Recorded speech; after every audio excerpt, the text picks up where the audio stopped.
Welcome to Make a Difference with Phil Martelli. He is Phil Martelli. I am Jared Phillips. And we just want to thank not only the folks that maybe tuned in last week, but those who joined us last week for our episode at the Fittler Club, a very awesome leadership Q&A that really spearheaded by just so much of your experience through the years as a college basketball coach and as a leader. But we just want to give our sincerest thank you to the folks that showed up, the folks that asked questions, insightful questions, interesting questions, and for those that may have listened along, because that was a very unique and fun experience for us to kind of not only take the show out on the road, but do it with an audience. That was the first time. Yeah, that was really, I was so impressed with people's engagement. I'm always big on checking eyes. Are we connected when I'm doing a talk or an interview? I want to check the eyes to make sure that we're not just checking a box and saying, "Oh, well, we got that done." They were just absolutely sensational.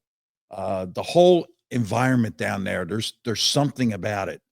I mean, we didn't even talk about our valet who saved us from this real long line, and we would have been late getting started, and he came over and took care of it, and uh, just thank you, thank you, thank you. And it stirred me to this point. And I hate to use it because it is the summer, but you do feel like there's a little bit of a drag now, and I know from experiences with grandchildren, swim teams are ending and baseball teams are ending. And they just ended the national, like, AAU summer basketball circuits. Each of the sneaker companies kind of ended. And it got me to thinking about making a plea to everybody out there. No matter what your station in life is, today you woke up with a power. And that power is in two simple words: thank you. So for you to start off by thanking the people at the Fittler Club and those in attendance, because they lifted us up for sure. I think it's really important that all of us unleash our power of thank you. And I'm talking about the participants, the kids that are on these baseball teams or swim teams or AAU teams. Did you make time to thank your coaches? Did you make time to thank the people that run these events? How they pull off all of these teams and all of these players getting all over the country. I stopped at a swim meet when I was at VCU. There were 1,000 people involved in this operation. It's really important that all of us extend thanks to those that coach, those that staff, those that organize these events. Participant to participant. If you've been on a team, and we all are on teams, take time to thank each other. Thank you for your efforts. Thank you for pointing out something that made me a little bit better. Parents to others. It's a tough time for young people. If they're left to their own, sometimes they can be idle with their time. So thanking those that take care and are willing to step forward to help our children. Go back to school. Did everybody walking out of a school thank their housekeeping staff, their maintenance staff, their custodians, their bus drivers, the workers? Did you thank your teachers? And on the same, teachers thanking the parents for their support, thanking the students, because remember, everybody teaches, everybody learns every day. And then children to your parents, all of the sacrifices, all of the drives, all of the delayed dinners, all of the putting vacation plans on hold so that you can have a remarkable experience. The beauty of the power of thank you is we get it every single day. We wake up, we use it, put it back in our backpack, and we use it again the next day. And then just step back. And once you use it, Watch those that you present it to, watch them use it. And when you do, don't text it, don't email it. Look somebody in the eye. The eyes tell you what's in the heart. And when you give that thanks, you will get more than you gave. That's not why you do it, but it's there. So again, great start by you. Thanking the Fittler Club and everybody involved. All the way. The valet. Thank you. You saved us that day. You saved us. Well, me. You saved me. So thank you to everybody. Thank you to everybody that has been engaged with our podcast. And as we go forward, we want to continue to spread that thanks. So it was important. It was important. And don't ever consider these the dog days. These are not dog days. You do lose track of what day of the week it is and what the day of the month is, but it's pretty good living this life right now. Oh yeah. Look, I'm not hating on this. We do call it the dog days this time of the year because it couldn't be a slower period maybe for basketball, but still a good time. Sure right is. here in the summer, and especially if you're at one of those summer camps and we speak about kind of the concept of mentorship and bring kids along in that youth sports space and saying thank you to someone that is kind of there for you and guiding you along. That really does fit in quite well with who we've got today. I am really excited about it. Every one of these gets my juices flowing. But this will be a special thanks because of what Coach B and his group are doing. But before that, Status Solutions, we thank them. Status Solutions Network is committed to making a difference by providing Alicia law compliant safety technology to schools through a grant of use, ensuring that financial barriers never stand between students and proper safety. Students and proper safety. Each community has the power to create real change. How? Learn more at statussolutions.com. Statussolutions.com. The Martelli Minute, where can you find that?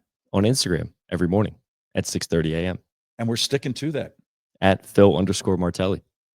Phil_Martelli. And it's just a thought, something that I've read, something that I've stolen, a paraphrase. And here we go.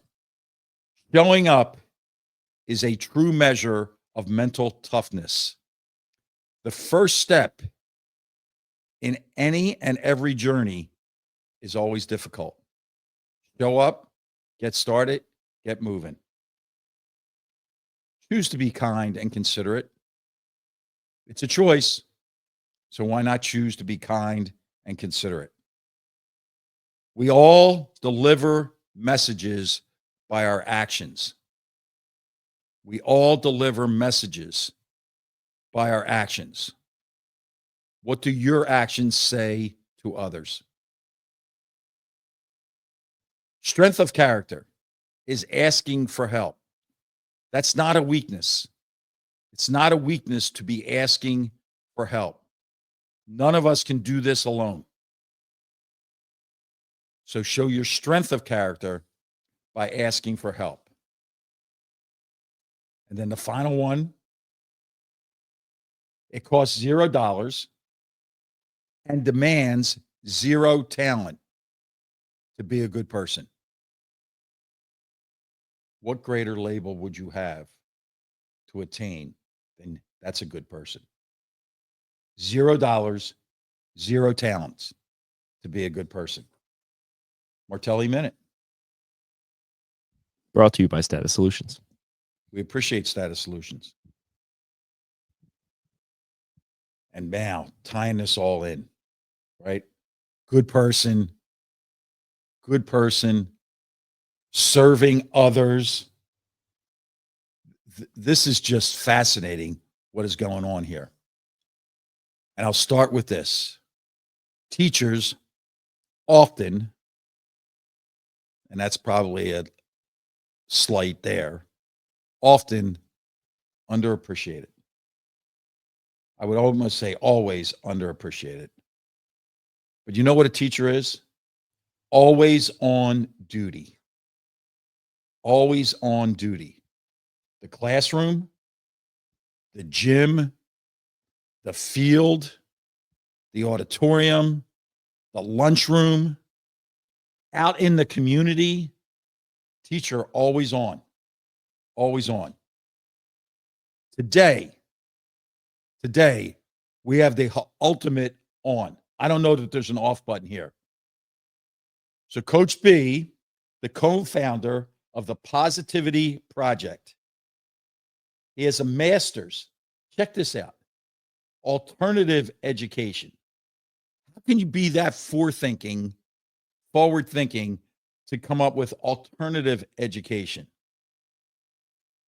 Their program, Positivity Project, cultivates the whole child. And I had to write this quote down.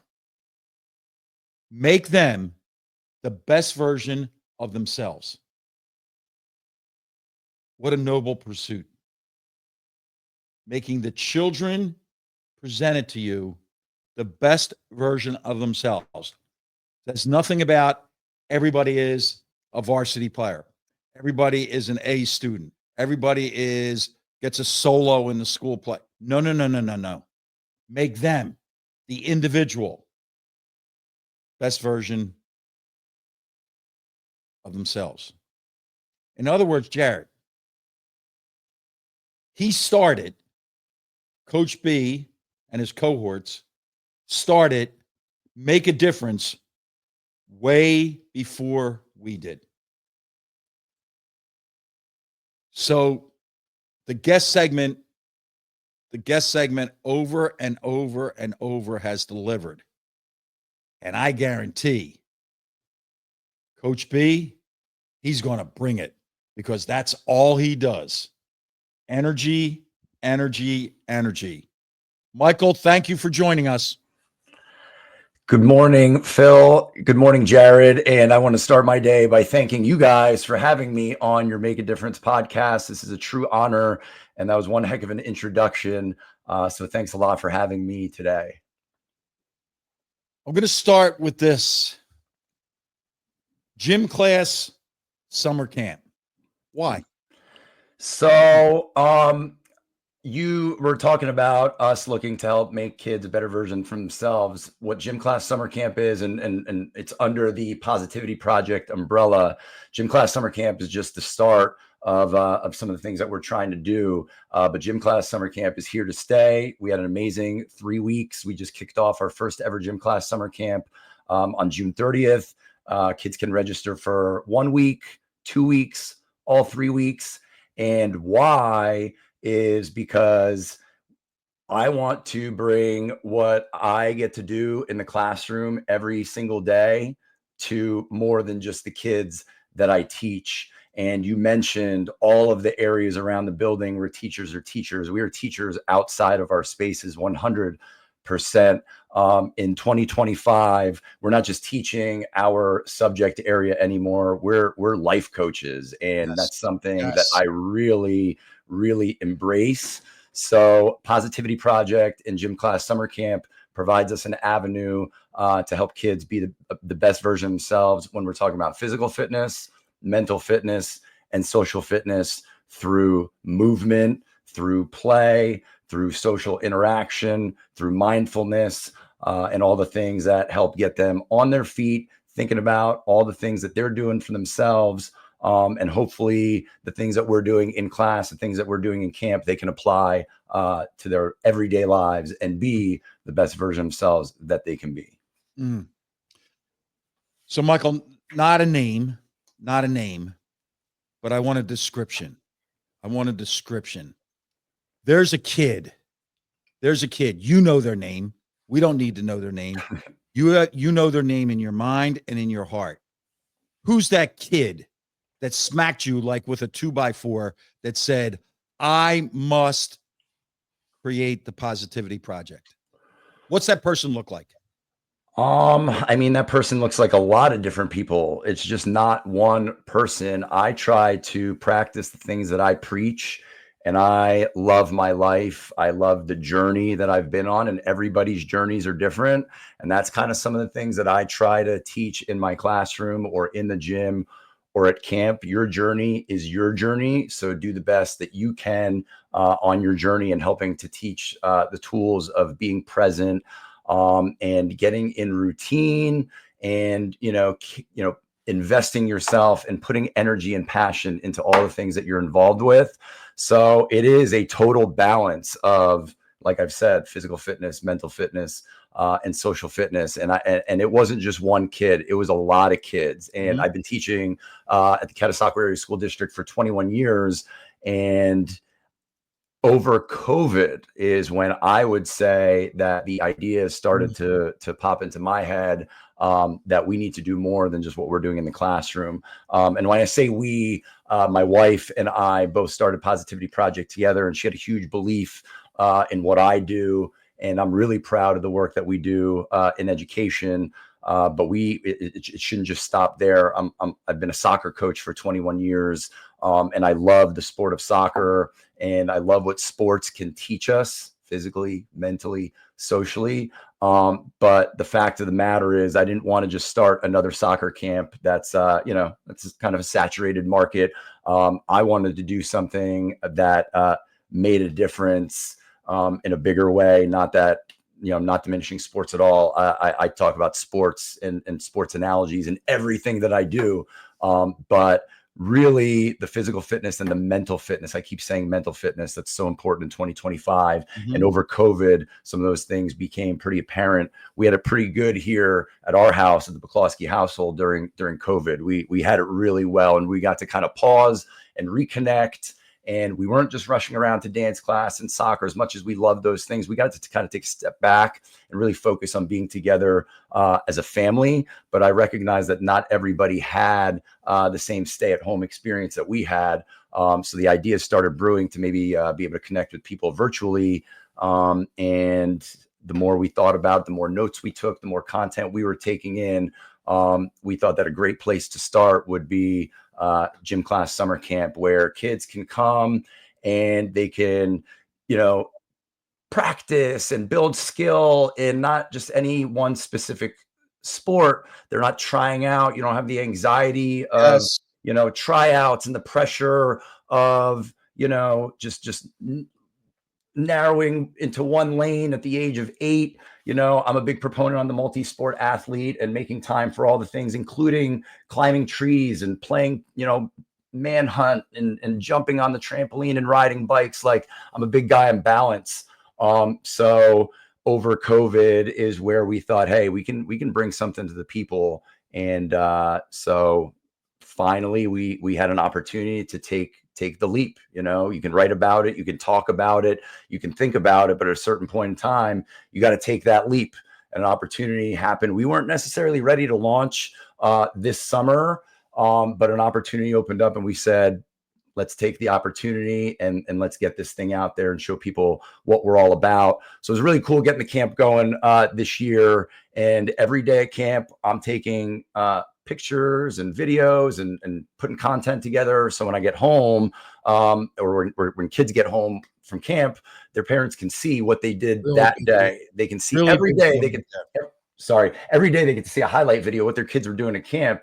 And I think it's really cool. That's not something I have to do, but that's something I want to do, because I want parents to see what their kids are doing at this camp, and hopefully they can build upon that at home. And now anybody can see what Gym Class Summer Camp is all about. We are bringing it back for summer 2026. We weren't able to open up registration this year until like early May, just because of all the moving parts that it took to get, build the foundation for Positivity Project. But I mean, we're ready to roll. We now have what it looks like. I'm so grateful and thankful to the families that gave us a chance this year. You could call it our soft opening, if you will, but it was an incredible 3 weeks, and I'm so motivated and excited to already look forward to the summer 2026 and make this thing even better than it was this year.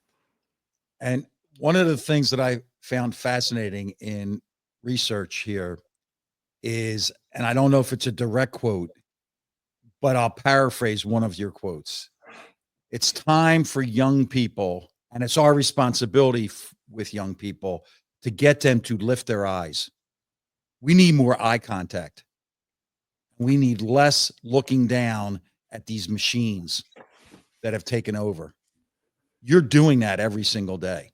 I can't imagine that a young person walks out onto your field or into your gyms or into this positivity project approach and is looking down.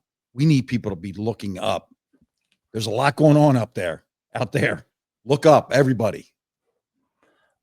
Yeah, so we were definitely promoting the camp as a technology free camp, and my three daughters were at the camp. They absolutely loved it. I had fantastic feedback from my daughters, the kids at camp, the families, and everyone that was involved. But yeah, in schools, the phones and the technology, the devices have been a little bit of a distraction, and that's probably putting it lightly. As amazing as the devices can be, and as forward thinking as the devices are, they can absolutely be a distraction. And I think schools are starting to try to put together some plans on how we can address that.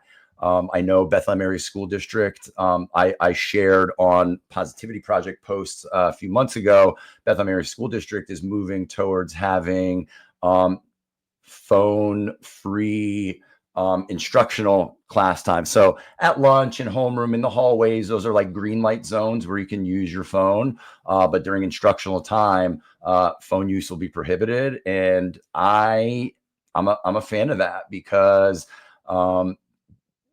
their heads are down, like you said, their Yes. heads are down. So at camp, we made it clear that it was going to be a technology-free experience, and I really look forward to using that with my classes this year and putting my foot down a little bit more. But when Bethlehem Area School District or any district comes across with a strong initiative like that, what's most important is the buy-in from the staff, from the faculty, from everybody working at those schools, because kids will find the soft spots. Kids will find the soft spots, and they'll expose and abuse those soft spots. So it's really important for everybody to come together and make sure we're pulling the rope in the same direction. So that was going to be my next question. Is in today's world, you've been in the classroom over 20 years. Where are we today in education? I think we're in a great place. I do think we're in a great place. I love where education is going. When I was a kid growing up, there was the big narrative of you better go to college or you're going to be flipping burgers. Like that was like the narrative, right? And I'm a college guy. I went to Penn State, class of 04. I'm very proud of my journey. But I also acknowledge that it's not for everybody. So in this day and age, I think there's a huge emphasis on having a plan. Having a plan doesn't have to be going to college. Like, let's face it, there's so many professions where you don't need a degree. I have kids that are like, yeah, I'm going to be a YouTuber. I'm going to make $100,000 right after graduation. And that's cute and all. And you could be a YouTuber. But the point is that there are a lot of different avenues that you can go to that you don't need the degree. If you want to go to college, do it, focus, be awesome at it. Take in the whole experience, but make sure you leave there with a purpose. If you're not going to college, graduate high school with a purpose, have a plan.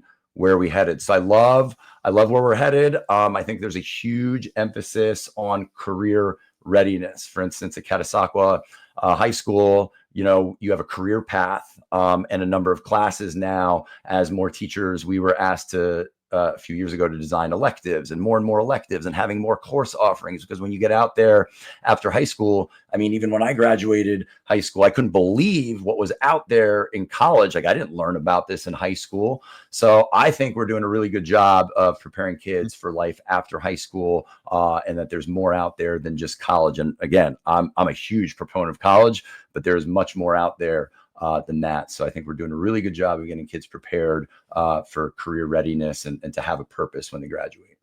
So let me paint this story. When you graduated from high school, there was no such thing as in the curriculum community service. Now, Yeah.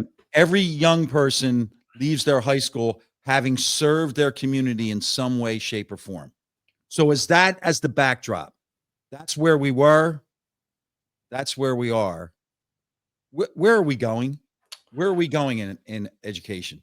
Where are we going? I mean, I hope we continue going in the direction that we are going. Again, there's been a heavy use of heavy emphasis on technology, and being coherent in using it and applying it. So I think that's important, but that's not the only, again, I think balance that needs to be incorporated. Balance is a huge word that I use in my classroom, when I'm coaching, at home with my daughters, even how I take care of my health. Balance is so important. But you can't ignore where we're heading in terms of technology with artificial intelligence, and all those types of things. So I know we're having a committee where we're going to be meeting about how to incorporate artificial intelligence in healthy ways into the classroom. And I mean, I've already been using it myself, so I see the benefits of it. Is there detriments to AI? Absolutely. Is there detriments to technology in the classroom? Absolutely. We need to continue to make an emphasis of how to use these things in a practical way that are going to help kids be successful, however they define successful, being the best version of themselves. So these things need to be a tool to get us there, not a distraction from getting us there. The idea now, I love that word, by the way, buy-in. So, Michael, I need you to talk to our parents. I need you to talk to our teachers, our coaches, our administrators who check in on our Make a Difference. How do each of us play our role, and how do we really make a difference? Well, I think it's important. I think it's important for every teacher, coach, parent, everybody that's in a leadership position. I think it's important that that we are the best version of ourselves. So I think it starts. I'm big on my morning routine. Like, my students know, I don't. If you see Mr. B, if you see Coach B at school, I promise you, I hit my morning routine. I made my bed. I didn't hit snooze. When my alarm goes off, I mean, I do the Ronaldo. I'm up, and I wake up and I get to go to work. Like, that's my mindset. I get to go to work. So I try to leave my room with positive affirmations, and let's get this day started. Like, I'm excited to get my day started. I do a little thinking, I do a little breath work, and then I get into my morning workout. I tell my students, like, if you see Mr. B, Coach B at school, I promise you, I got my morning workout in. And that's just a part of my routine. And I feel like when I'm walking into the school building, I'm walking in like, let's go, let's get this, let's make this the best day that we can have. And I approach every single day like that. So I think it's important for parents, teachers, coaches to make time for themselves so that they can be the best version of themselves for their students. And then from there, what's our purpose? Like, what are we trying to teach our kids? What lessons are we trying to leave them? So I think it's important to make, I live on checklists. Like, I make daily, weekly, monthly checklists. Like, we teach short-term goals, long-term goals in the classroom.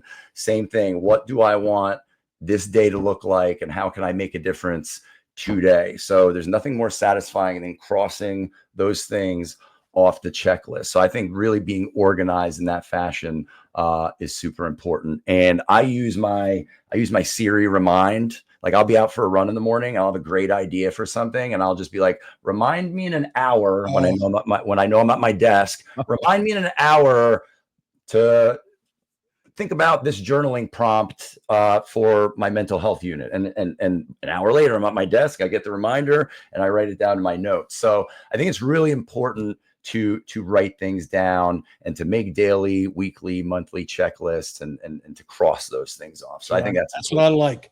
Pen to paper, man. Pen to paper. Let's go make a difference. Put your pen to your paper. And I have to go back. I have no idea about Siri Remind. I just the first I ever heard of this, but I will say this. Years and years and years ago, I would use my cell phone by calling my office, knowing nobody was there. On my way in, I would leave these messages. Check on this, check on that, check on this. And then when I leave the office, I would call home when people had home numbers, and I would leave messages at home because I just wanted to keep going. I just wanted to keep the momentum. Right before we started, I just went into the other room and scribbled down UPS, mail, hardware store, and workout, so that I remind myself of this is what's left in this particular day. So thank you. You've made a difference. And I will ask you this. I just have to say, Michael, you just gave me an extra homework task. I'm going to have to show him what the reminder app is on his phone at the end of this For episode. sure. Yeah. And then he'll realize, I don't actually have to use a pen and paper every single time. It'll ping right to my phone. I have all my papers. So it's balance. We use a little bit of technology, but we're still writing with pen and paper. It's all about balance. I showed my dad the Remind thing, and like he won't stop using it, and it's hilarious. My mom's like, "You created a monster." He won't stop using the Remind app, and it's really keeps my life together. So one day I'll share my story. I spoke to the management majors, 400 of them. And I was telling them the story about everybody has to be organized in their own way, and that I used a dictaphone. I trying to like be different. And this young lady came up and said, is that a combination like BlackBerry, when BlackBerry was a thing? And and the teacher looked and said, no, it's a tape recorder. Coach travels with a tape recorder. Now I travel with a book and I write all my notes. Michael, take us to the camp. This 3-week just dive that you went into. Give us a couple of highlights. Yeah, I will. I'm really proud. Like I knew it was going to be great. I'm really confident in what I can bring to the table and helping to make a difference. And I put a lot of energy in this, but it went way better than I even thought. And I wanted the camp to be really balanced. So when we were kids growing up, we had intramurals. You could stay after school and play, whatever pickup sport for that day, and you stayed after school for an hour, your parents picked you up and you went home. Like that doesn't exist anymore. There's, you're playing for, 3 different sports teams, you're going right after one practice, you're going to another practice. And even for teachers who they have kids, like the teachers can't stay, they're either coaching or they're taking kids somewhere. There's just not enough time in 2025 for all the things. So we were like, my wife and I, intramurals, let's bring it back and let's make it more than intramurals. So here's what a typical day looks like at gym class summer camp. So the kids are coming, they're getting dropped off. We're outside, we have our tent, we have our table set up, we have a ton of equipment just out. We call it open play. As kids are getting dropped off, they can play with pickleball, they can play volleyball, keep it up, they can play spike ball, throw football, frisbee, soccer, we got a basketball that they can, mess around with in the parking lot, whatever. Once everybody's there, we have music playing and just great vibes, great energy for the morning. And then we go inside and we sit them in the bleachers, and every day has a theme. It's called morning motivation. And I have 5 talking points based on that theme. So the first day, the theme was the power of movement. The second day was balance. The third day was resiliency. The fourth day is patience. And the 5th day, gratitude, which brings us full circle on today's conversation, gratitude. So I go over the talking points, why those themes are important for a middle schooler, how that theme is present in their lives, making them think and reflect about how it's present or how they can make that theme be present in their lives. And then we go and we hand out everyone's journals. Everyone got a t-shirt and a Positivity Project journal. I'm really big on journaling. I tell the kids, you should have one person that you can talk to if you had an emergency or something that you needed to get off your chest. And I tell them, picture that one person. For me, that person was my mom. Like, my mom told me I can call her at 2 a.m. if I ever had to. And I took her up on that a few times. My mom was my person that I can talk to about anything. So I want to make sure that the kids have that. It might not be a parent, might be a coach, might be a grandparent, might be an aunt, might be an uncle, might be a cousin. I said, think of one person. But when you don't have that person, you have this. you have this to write down and get your feelings and organize your thoughts on a certain thing. So each day, then we would break out the journals, and the kids, and I'm going to use the word again, buy-in.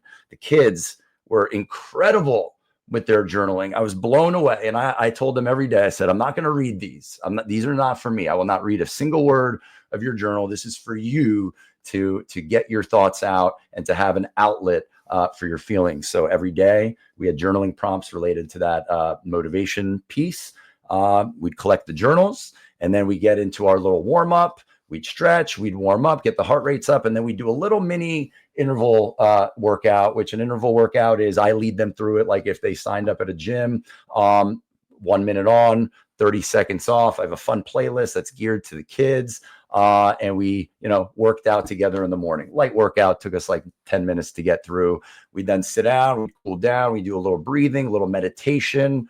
And then we do like a cooperative team builder where, we put together like a little physical challenge and they had to work together. We'd use tarps, or there's one called the human knot where everyone holds someone else's hand. We use scarves and they kind of untie themselves and work together and communicate.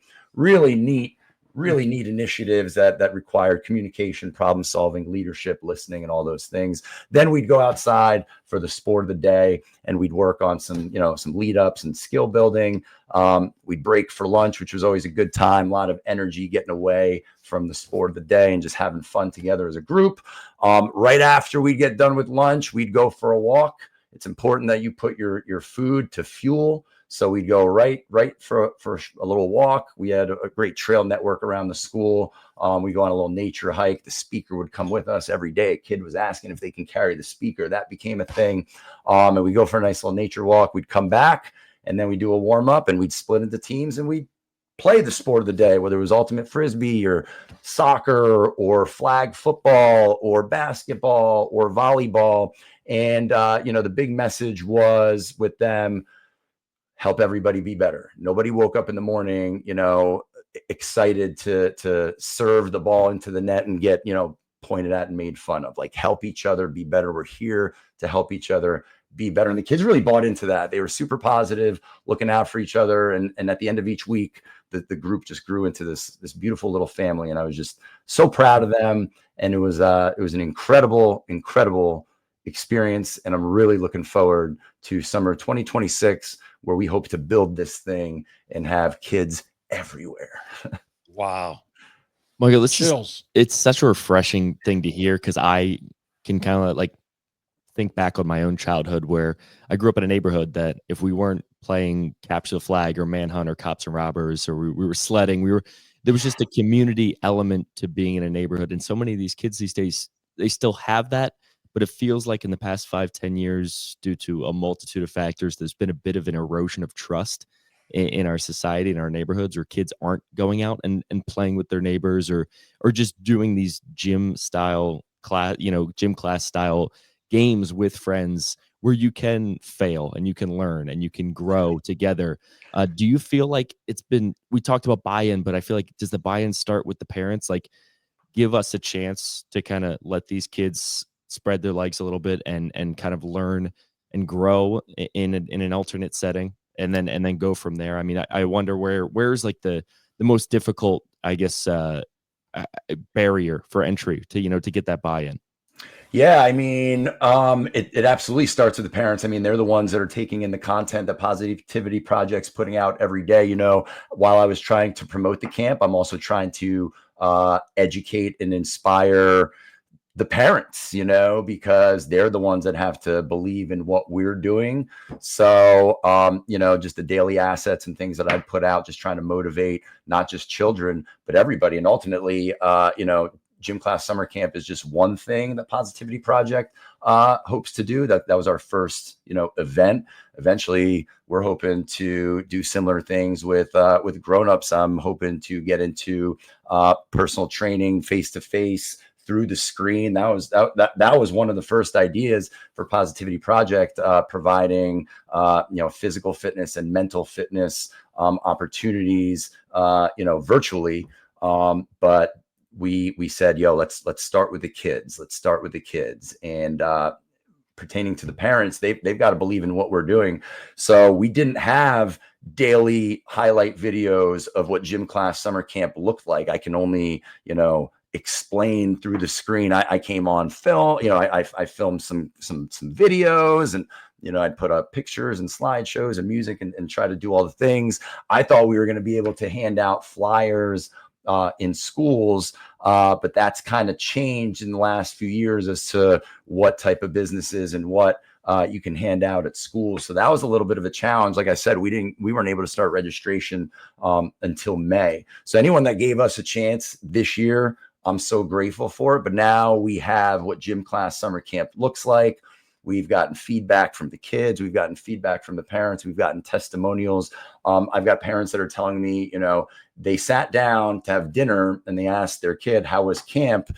And they're washing their dishes, and the kid is still telling them what they were doing in camp that day. Like, I'm really, as I look back, I can't believe all the different things that we're able to get in to a short five-hour period, and the smiles that were on faces everywhere. It's just something I was super proud of. Well, there it is. They've made a difference. And what I really like is that this is going to grow. This isn't like this isn't the finale. This is not the finale. I'm fascinated. Count me in as a huge fan. And anytime that we get everybody, parents, teachers, coach, to think, we're such an action society that we've lost that. Take a moment and think this through, because there's a greater benefit. You've done great work, and I am so appreciative of Danielle reaching out and making this connection for us. We always finish this with this question: who's made a difference in your life? I knew I was going to get asked that the first time I listened to your show, and I was like, all right, I got to get this one ready. I have so many people that made a difference in my life. I will really quick. I mean, I'll start with my parents. My mom and dad were huge in inspiring us. And they were so open with their journey. Both of my parents were born in Poland. They came here, both of them, before they were 10 years old. They didn't know each other, but they were very open about their immigration to the United States, why they came here, what their journey was like. And I think by them just leading by example, but also being so open about it, really helped my sister and I to be motivated to make a difference. And so my parents definitely inspired me, who I am. As far as education is concerned, I've had a few teachers that definitely inspired me. Originally, I went in for athletic training. I want to be an athletic trainer, but for a number of reasons, I want to be a family man. I'm at school, I'm leaving, and the athletic trainers are coming in. Or I want to coach soccer, can't really coach while also being an athletic trainer, So I was really good at giving speeches, even though I'd shake like a leaf. And I said, you know what, I think I can make a difference teaching. So I really settled into that and networked and met a lot of different people. But in high school, I had some teachers. Miss Falcone would be one. She had a ton of energy, and she wasn't just roll the ball out and let the kids play. Like, she literally taught us how to be better people through movement and through mindfulness and being kind and things like that. So Miss Falcone was a huge inspiration on my particular field. But in my class, in Positivity Project, I know you mentioned in your Martelli Minute about being kind. I tell the kids, you can be cool and you can be kind. You can be both of those. You can be both of those things. So that's something that I kind of try. You can have good grades. You can hold the door for people. You can say thank you. You could be at all the football games and the school dances and all that kind of stuff. You can be cool and you can be kind. You can be both those things. Wow. This mountain just keeps going longer and longer. Michael, thank you. You have truly made a difference. And again, it's just my nature I'm a huge believer in like the camp setting. And I'm not talking about just a basketball camp, but I love when we see young people in organized chaos is the way I would describe camp oftentimes. And that aspect of writing is kudos, man. Kudos. Thank you. You've made us better. Thank you guys for the opportunity. I'm just really happy and proud of what we're doing here with Positivity Project and Gym Class Summer Camp. And we had 20 kids a week this year. Next year, I want to have 40 kids. I mean, there'll be no cap. I can find the team to support as many kids as we have. And that's the goal, to reach as many kids as possible. So thank you guys so much for the opportunity. Michael, thank you so much for joining us. Appreciate you. All right, you guys, live your life, love your life, be positive. Wow. Terrific. I mean, terrific stuff. Really there are awesome. People in these communities who are truly making a difference. And that's what we want to do. We want to make sure that their messages are being delivered. I think, and that we want the young people who get impacted to turn around and help the next group of young people.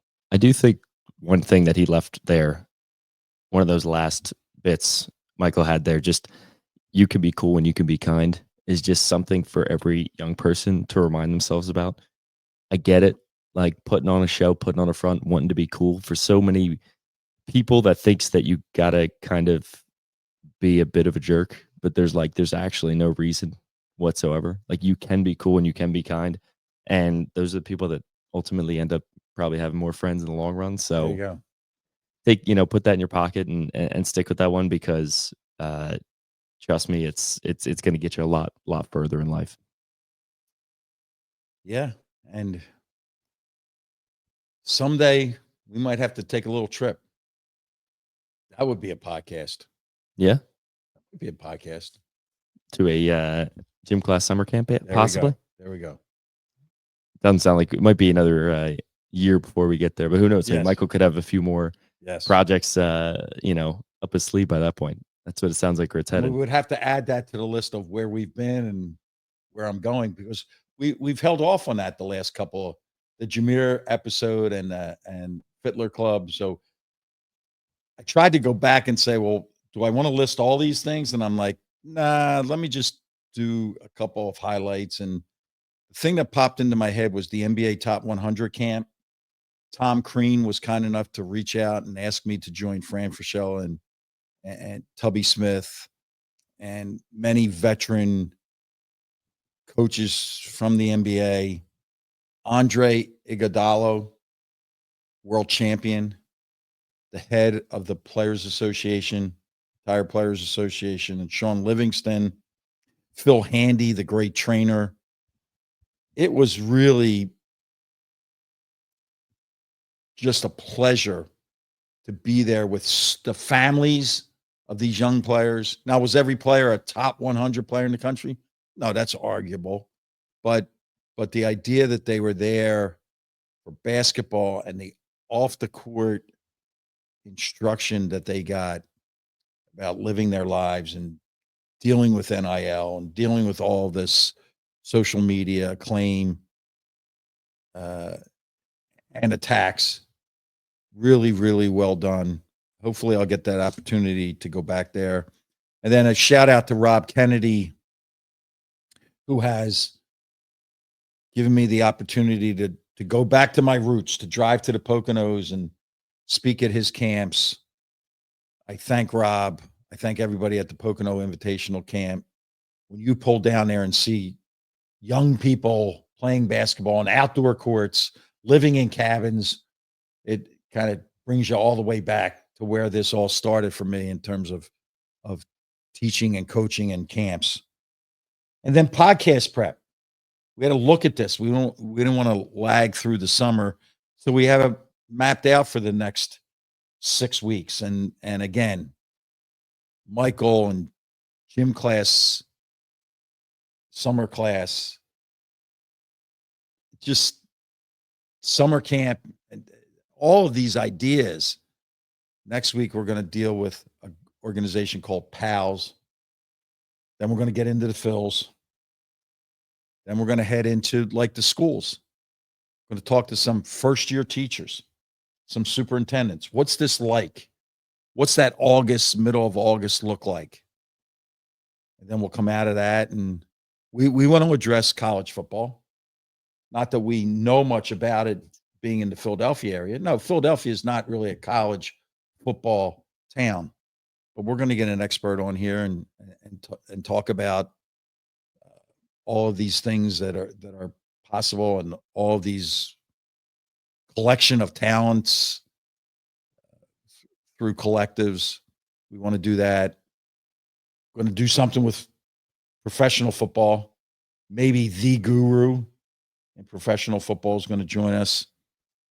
And then a legendary Philadelphian is going to take us right bridge over Labor Day into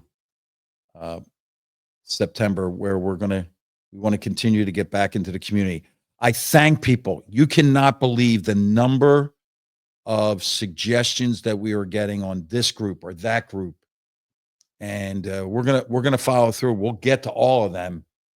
And I'm appreciative of people recognizing that we are making a difference. And then the big thing that I'm working on, maybe the biggest thing, is the Philadelphia Coaching Academy. We're right there. We're going to get it. It was interesting. Michael talked about flyers, because I've been interested in the flyer and realizing, no, we have to get a social media presence, electronic way for people. I want to go over it again. The Philadelphia Coaching Academy will be for middle school, CYO coaches, boys, girls, 7th and 8th grade, 5th and 6th grade, community leagues where you're working with them. We're going to put together a program. 4 Saturdays, 1 Sunday, 3 hours, attend one. And in that three-hour period, we're going to take you through drills that you can use with your teams. We're going to have a high school coach present drills that you can present to your team. We're going to cover boys basketball, girls basketball. It's not separate. Here's what I'm interested in, Jarrett. When I drop off my grandchildren and they go into your gym for 1 hour, I want them to come out as be a little bit better basketball player. We're going to start with basketball, but we want to expand this. Philadelphia Coaching Academy. The legendary Ernie Gallagher, the legendary Mike Doyle is involved. We're going to have a way of having a coach say, yes, I want to give my time. So if we ask a 4th grade teacher to get a certification, we're going to, in a way, say to the coach, you're ready to run a 1 hour practice. We're going to give you drills, and then we're actually going to run an abbreviated 1 hour practice that you'll see how this goes into place. We want to take it to the high schools in Philadelphia as our base. We want to take it as our base and then bring it out. And your alma mater is one of the schools that we're going to approach. 7th and 8th grade, middle school, Jimmy Lynch from the Philadelphia Public Schools. He's the AD. He's helped. We just want you to sit there for 3 hours, and we'll make sure that you can now run a practice. Not run a team, not run a zone, not run a press, but we want to run a practice. That's spending an awful lot of time with that. And then where will I go? Well, one of the things I noticed when I look at the calendar is it gets a little slower, believe it or not. From now until the middle of August will be a little bit slower. I will have the pleasure over the next several weeks of waking up Philip Stephen, my grandson, and taking him over to play against older guys in Sea Isle 6 o'clock in the morning. Every morning they show up and they play and they organize the teams and they communicate, and I'll be able to take him over. I want to prep for my school talks. Still times and dates available if anybody would be interested. But we have a real flurry coming up in the middle of August. I do want to make a special note. That's where I'm going, but there are a couple of special notes. Father Nicholas Rashford, Jesuit, who hired me at St. Joseph's, passed away. I want to make sure that Father Rashford, his family, the Jesuit community knows how much I appreciate him giving me that opportunity. I can remember as if it was yesterday when he called me and he said, I want you to be my coach. Had that not happened, then none of this career would have been possible. I was not going to chase this career. I would have gone back to be a high school coach, high school teacher. But Father Rashford changed everything. So here's a special story that I'm not sure even the Don DeJoyas of the world know.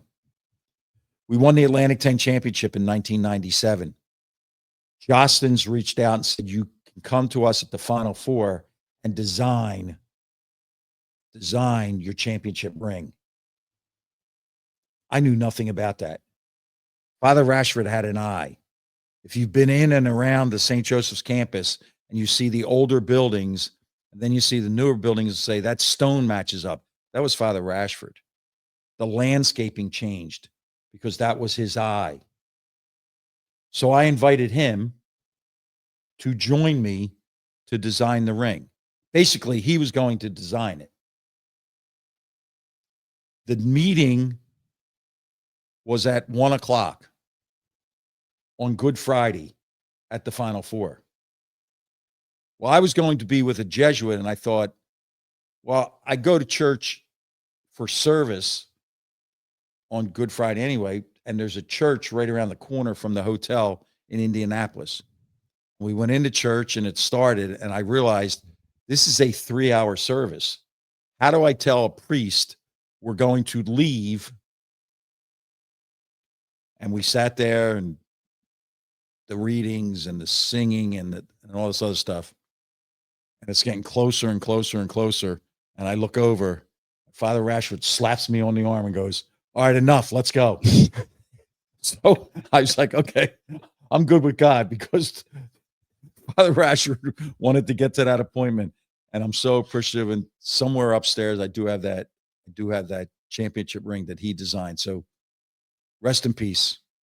And thank you for your service to so many, and to my family in particular. And then the other thing that I'd like to share is Andre Howard from Overbrook High School in Philadelphia started at Pitt, transferred back to St. Joseph's. And in all of my time in a locker room, I don't know if I've been around a better human being.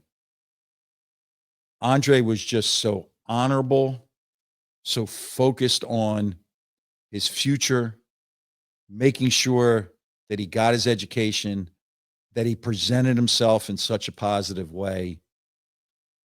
And he hit a tough stretch here. Maybe a stroke, but some kind of condition. And his wife, through Naeem Crenshaw, who also went to Overbrook and played for us, reached out to just say they started a GoFundMe. Optimistic, but it's a long road back. He's been self-employed, which means his insurance has been his own. And if anybody can go on in the GoFundMe area for Andre Howard, I appreciate it. I got a wonderful note from a real friend of mine last night telling me, I'm in. Please tell me what else I can do. So thank you to Owen Patterson for that reach out. But each player that you get acquainted with leaves you with something. And I would say Andre Howard left me with honor. He was an honorable human being. So Andre, we got you. And anybody that can help in any way, please check out that GoFundMe. We'll definitely be keeping Andre in our thoughts and our prayers, and of course, Father Ashford as well. Just want to thank Michael again for an unbelievably fun episode. I kind of wish that I could jump in on that, gym class summer camp. I might have missed the threshold a little bit by about 20 years, but it does sure sound like a lot of fun, and he's doing awesome things with his positivity project. And if you are looking to do some awesome things with this guy right here, Phil Martelli, you're going to want to head on over to pnjmakeadifference.com. That is where you can tell Phil your story, and he can get involved and make a difference either on the court, off the court, in the classroom, or in the workplace or beyond. We are at Make a Difference Pod on Instagram, TikTok, and YouTube. We are at Make a Diff Pod on X. Make a Difference with Phil Martelli on Facebook. If you are watching on YouTube, feel free to like and subscribe. Or if you are listening on Spotify or Apple Podcasts, wherever you're getting your podcasts, we would really appreciate that 5-star rating. We have a couple awesome shows coming up in the next few weeks, including Pals next week. We have some really exciting stuff coming down the pipeline. So we appreciate you folks listening as always. There's only one thing now. Let's hear it. Phil's at Yankee Stadium. Let me put this little tidbit on you. Friday night at Yankee Stadium, St. Joe Prep is hosting a meet and greet. Buy your ticket in a certain section. They're meeting before the game. That's real juice.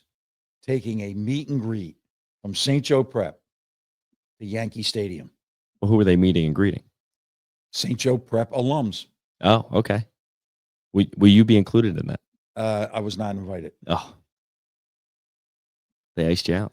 That's all right. Well, let's go, Phils. For sure.